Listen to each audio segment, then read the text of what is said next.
Hello, everybody. Welcome back to another episode of the show that will not be named. I am your host, Brian, to Prince, whatever you prefer. And today, I want to talk about The Craft 2 Legacy, or is it called Craft The Legacy? I forget. Basically, it's a sequel to that movie where the four girls became witches. Remember, it was like three girls and they practiced witchcraft, and the other girl who had abilities came to town, joined them. They became the four. They worshipped some everything god or whatever the shit, and then they got powers.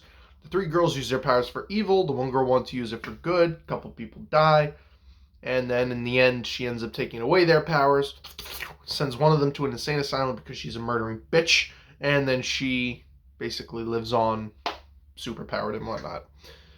And I'm assuming moves away because she's not even mentioned in the sequel, but basically, for those of you who have seen The Craft 2, or for those of you who don't really want to watch it but want to know what it's about, this video's for you.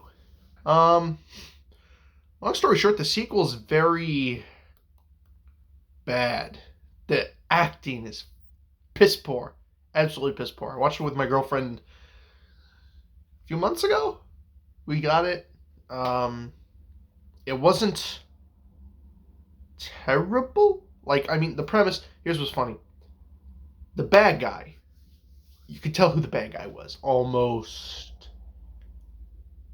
At first I was second guessing myself, maybe he's not, and then something happened, and I'm like, yep, it's the bad guy. The bad guy's very stereotypical. You could figure out who it is.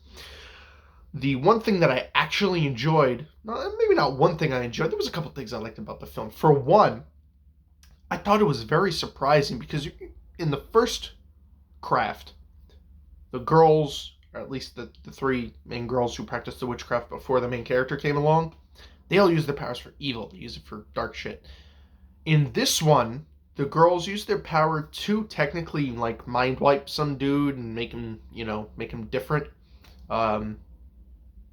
They basically just turn him into a feminist, I guess. I don't fucking know. And they just make him sensitive to other people's problems because before he's just a mean prick who hits people. Hits women. I'm pretty sure he hits women.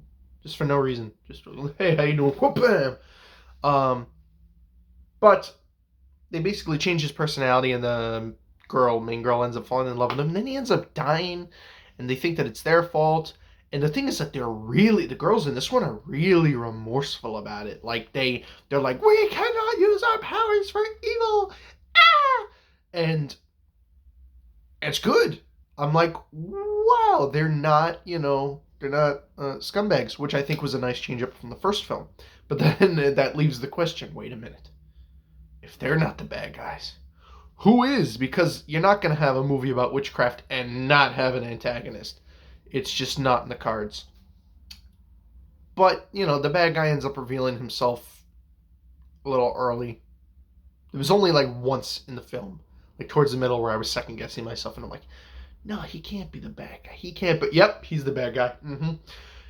And the bad guy ends up being the main character's new stepfather, who turns out to be a warlock. So, one of the other things I loved about the Craft sequel was that you get a little bit of world building. Apparently men can learn magic too in this universe. It's not just women, because in the last one they don't really mention it. They don't really talk about it. All you're told is that there's this deity, I think his name is Manon, and he's supposed to be, I like the way that they describe it. It's like, Manon is everything, man. If God and the devil were playing football, he'd be the grass that they were playing on. He'd be the stadium they were playing in. He'd be the sun that was shining down on their game. And I like the way they described it. It's pretty cool. It's amusing. But also, did you guys ever notice that in the original Craft, the song that they use when the girls are getting out of the car, when they get their powers and they become super powerful and shit, the song that they use is, what is that song that goes? It's How Soon Is Too Late or something like that. It's some kind of song. Basically, it was the theme song to Charmed.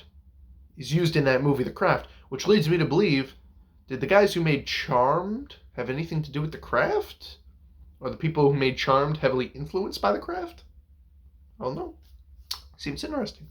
I also found it kind of cool that the dude who plays the main love interest in the first film plays Billy Loomis, the you-know-who in Scream.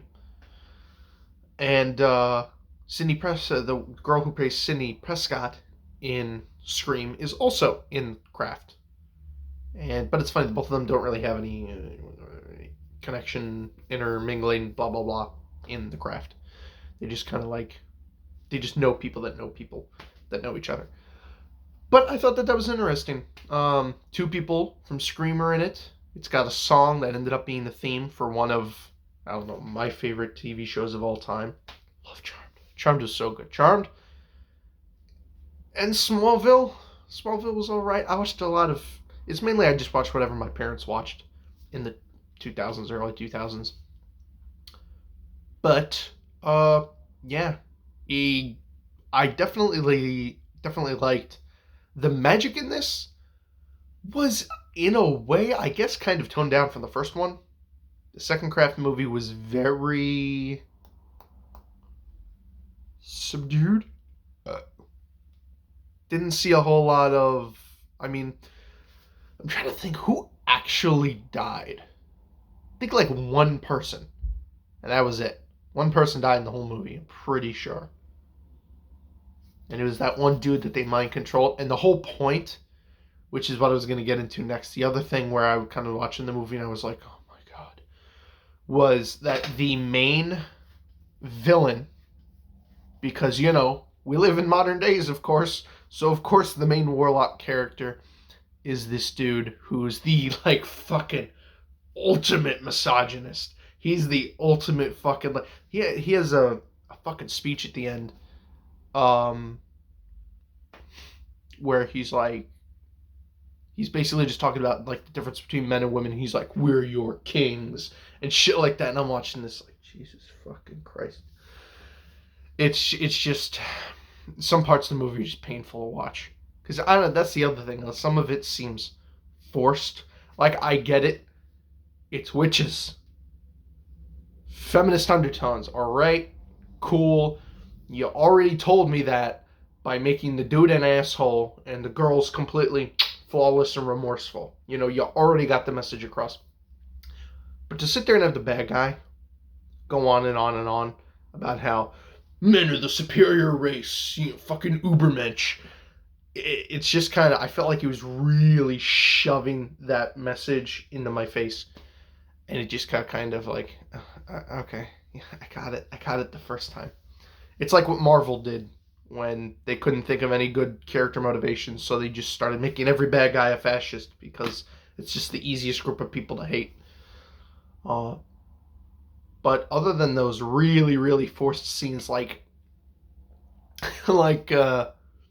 when they change the one guy's mind, they take the asshole character and they make him so he's like nicer, I guess. Like I said, they basically just turn him into a feminist. And these dudes are making fun of these people. Now, normally he would turn around. This is when they're in class. Normally he'd turn around. He'd be like, haha, yeah, fucking you look ugly, blah, blah, blah. And someone makes fun of him back, and he's like, turns around. He's like, hey man, what's the matter with you? That's not nice. You know that there's a wage gap and certain troubles with different persons from different backgrounds and blah, blah, blah, blah, blah. And it's just like, nice. It's just, certain points it just gets too preachy. If you're going to get a message across, if you want to put a message in your films, be subtle about it. Hell, be clever about it. You know? But don't just come out and just be like, fucking, it's wrong. Because it just sounds really forced. And you're just sitting there like, alright. Can we pass the scene by? We get it. We get the point. I don't know. It just does. That was one of... I think that was a heavy chunk of it. But it was cool because I went into this film thinking, I'm like, oh great, the witches are going to be fucking terrible again. It's just going to be a repeat of the first one, and it wasn't. Minus the bad acting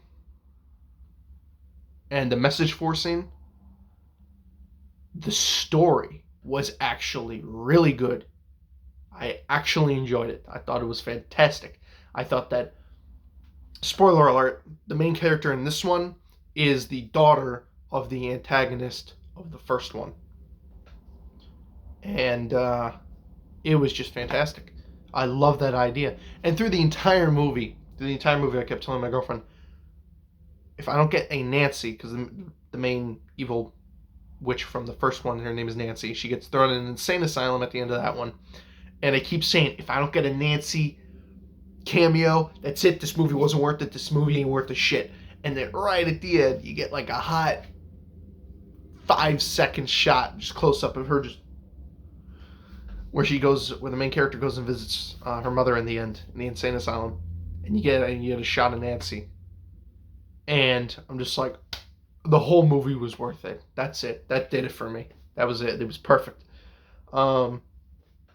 Yeah, other than the message forcing and the bad acting, and gotta be honest, the pacing at some times was just kind of like, I don't think we didn't even watch it in one night. We watched half the movie. Both of us got fucking tired, shut it off, went about our days, blah, blah, blah, got home, did it again, and then watched the rest of it when we got back home. Because it was a bit long, or at least it felt a bit long. I didn't actually check the time on it. It just, by the time we got to the middle of the movie, we just started to fall asleep. And, yeah, like I said, I can't really bog down whether this movie, The Craft 2, definitely isn't fucking terrible. It's not a terrible movie. It's pretty good. I feel like it has all the elements. It's got the story. It's got the budget. It's got all this shit. I just think it probably would have benefited more from either a different script, not a different story. Keep the story the same. The story, magnifique. But I think it would have benefited from maybe different writing, different pacing, a little bit. Because the witches I actually liked. A lot of the characters in the movie actually had personality, you know? I mean, granted, I didn't remember their names, but when they came on, like, if you tell me right now what was the main character's name, I couldn't fucking tell you. If you asked me any of the characters' names, I couldn't tell you, because I just wasn't, it didn't grab me. Their personalities grabbed me. There was a lot of, I mean, I'm a big fan of overacting in movies. I love Nicolas Cage type shit. I like if someone's gonna freak out, then they're gonna fucking bug out, because when people bug out in real life, you know, people don't sit there, get stubbed in the toe and like, you know, no, they're like, fuck that, fucking son of a bitch. They freak out. I like overacting. I think that shit is funny. I think it adds to, you know, a watching experience. But I think, you know, the Craft the Legacy just kind of suffers from just subdued acting and really bad writing. In parts. Like I said, there's bits and pieces of it that are really good, and then other bits and and I guess that's it. So, Craft Legacy, if I had to give it a grade, 1 out of 10, I'm gonna give it a hot 3 or 4, 3/4, somewhere in between there, because there was a lot of shit that could have been improved, and there was some things that were pretty good. So, yeah. Happy viewing. I'll see you next time. Bye.